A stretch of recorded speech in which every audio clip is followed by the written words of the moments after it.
Bismillahirrahmanirrahim. Shaykh Maulana Nazim has said that the great war is very near. What side will we be on?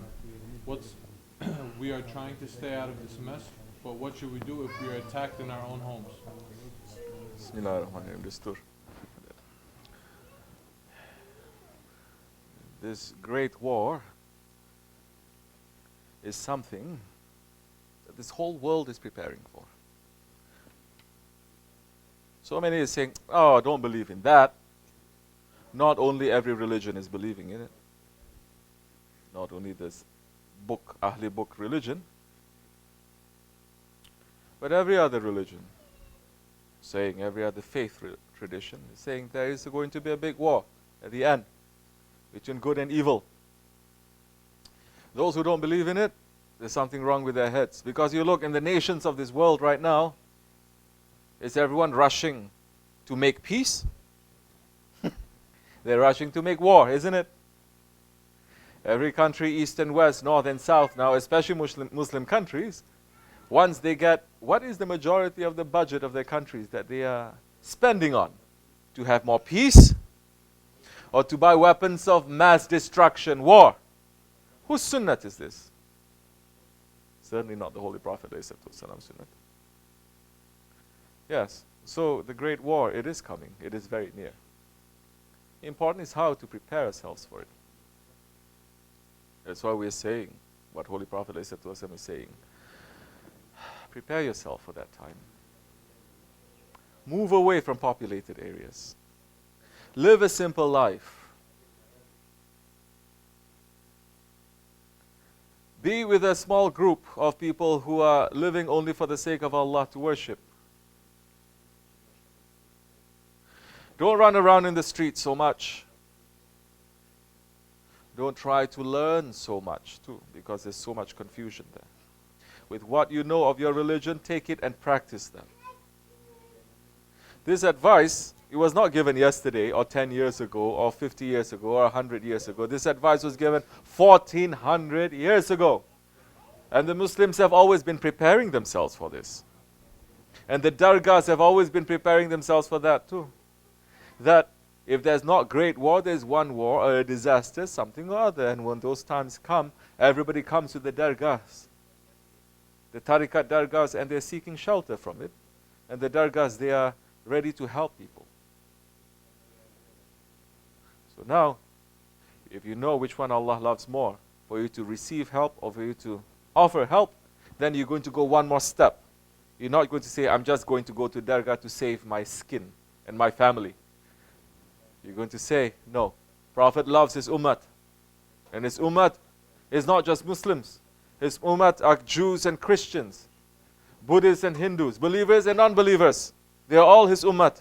And if that war, when it happens, it is not between Jews and Christians, Muslims and believers. No, it is Muslims and unbelievers and the Jews and Christians. No, it is between believers and unbelievers.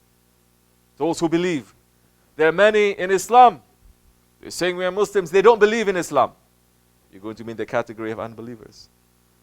There will be those saying that they are Christians and Jews, Buddhists or Hindus or whatever. But they have belief. They will be on the side of haqq. It is not about titles anymore at that time. So those who say, no, war is not coming, they lost their head. Because this whole world, if you look in the papers, everyone is preparing for war. So, how are we as believers going to prepare ourselves for that war? Yeah. What are you going to do if you're attacked in your house? Yes, there's a hadith for that too. In the Akhir Zaman, if that happens, yes, and if you do not have the means, it is better to die a martyr than a murderer. May Allah not test us. It is not easy. It's not easy.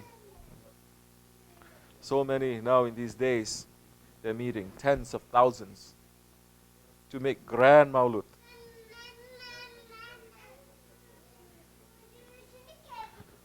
There is something to celebrate about these days. If you're gathering tens of thousands of people and you're not waking up the ummah, that Holy Prophet is crying because his ummah is under heavy punishment and is under cruelty and oppression. If you're not at least reminding them that, good luck to you. Because now which is more important? To sit and to make and to feel good, or to warn? Prophet is also a warner. He gives the glad tidings and he warns.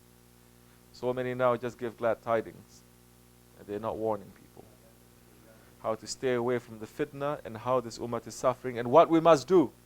What do we have to do? At least you cannot do anything. You have the lowest level of faith we have. We cannot correct with our hands or with our tongues. At least with our heart together, tend to say, Ya Rabbi, bring the kufr down. Bring the kufr down. Bring the zulm down. You're praying. Allahu Alam if they're praying for that. Because how you're going to pray for that? If you pray for that, and you pray for the corruption and the kufr and the evil to come down, but you yourself, you're being supported by those corrupt regimes, otherwise, how are you going to be able to gather thousands, hundreds of thousands of people? It's impossible. You think if you're really standing up for haqq and going against batil, those corrupt batil people, regimes, they're going to give you the power to gather tens of thousands of people? Something to think about. So,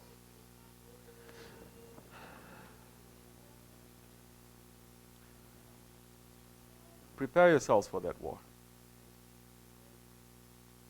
both spiritually and physically. Because when the time comes, you'll have to make the move.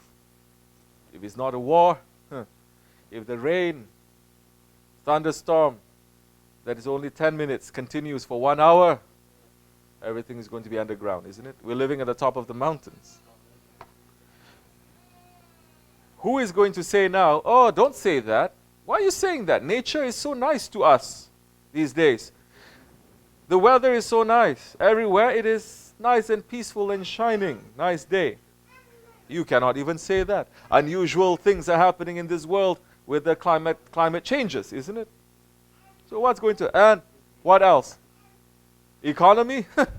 Economy can crush down at any time. Everything is like a house of cards.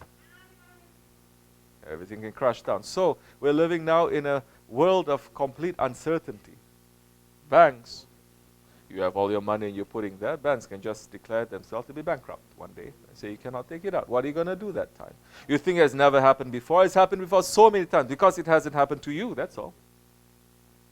May Allah not let it happen to us, but these things you're looking, the world is moving headlong into this direction. So those who are smart, they're going to find ways to escape from that. In which so many people who are not believing in Islam, they already have a backup plan. This is what they're going to do. So, have a plan. Don't wait till the last minute. That's why we are here pulling ourselves away from the top of a mountain, living together as a village. Simple life. You're not going to have your Starbucks. You're not going to have your Barnes and Nobles. You're not going to have your cafe kind of lifestyle here. No. We're not supporting that system. And you know what all those companies they're supporting too, isn't it? And if you know and you're still supporting them, on the one hand, you are making so much worship, you're getting so much blessings. On the other hand, everything is hemorrhaging out. Everything is bleeding out. You're losing everything. So be smart. What do you have to do? Find yourself a shaykh. You find yourself a shaykh, be close to him. Be close to his jamaat. Live a simple life. Pull yourselves away from populated areas. Don't wait till the last minute. Don't wait till the last minute. And have a simple life to practice your faith. That time, yes, you're going to be in the place where there is the tajalli of Allah, where there is nur that is coming down. And where there is nur, the nar cannot enter. The fire cannot enter. Because the war that is going to come, if there are 8 people in this world seven of them will be taken out. 7 of them will be taken out. The destruction that is going to happen to this world is unimaginable. We're not talking millions, we're talking billions of people. Is there a slight possibility this is going to happen, even if you don't believe in tariqat, this and that? Is there? Of course there is. You know how close we were to that so many times in history? That red button was already pressed. That if one country presses, it goes, the other country automatically start firing, everyone is start firing each other, and this whole world with the nuclear weapons, it can destroy not one earth, it can destroy hundreds of earths. Do you know how many times it was already pressed? But awliya Allah is stopping that. Awliya Allah is sending those other creatures who is turning that missiles that they launch and to fall down and not for it to work. People believe in the technology of kafirs, but they don't believe in the technology of awliya Allah, the friends of Allah. This is where our faith is at this time. So put our faith back, because we're not playing with the religion of Allah. Don't play with His friends. So find yourself a jama'at. Slowly pull yourself away. Live a simple life. That time you will be protected. Otherwise, you can do as you like. We're not forcing people, we're not telling people. No, you have to go and you have to come up here forcing people, saying you have to be scared and no. You know what? You don't want to come, don't come, stay. But even for average American, this is the idea of retirement, of paradise, of spending their last days in peace. Is exactly what we're living in right now. To live somewhere on a farm, to have a quiet house, lakefront has to be American style. To have a lake in front of them. Keep couple of animals, nice, quiet lifestyle. Alhamdulillah, only with the blessings of our Shaykh and our Grand Shaykh, we are living that life now. Is it going to be a little bit difficult for you? Of course it is going to be. To your ego, not to your spirit. Your spirit will be free, but your ego is going to be in control. Once you control your ego, the ego becomes like a burak. Then there's a time. Yes, you may make some ascension. Assalamu alaikum wa rahmatullahi wa barakatuh.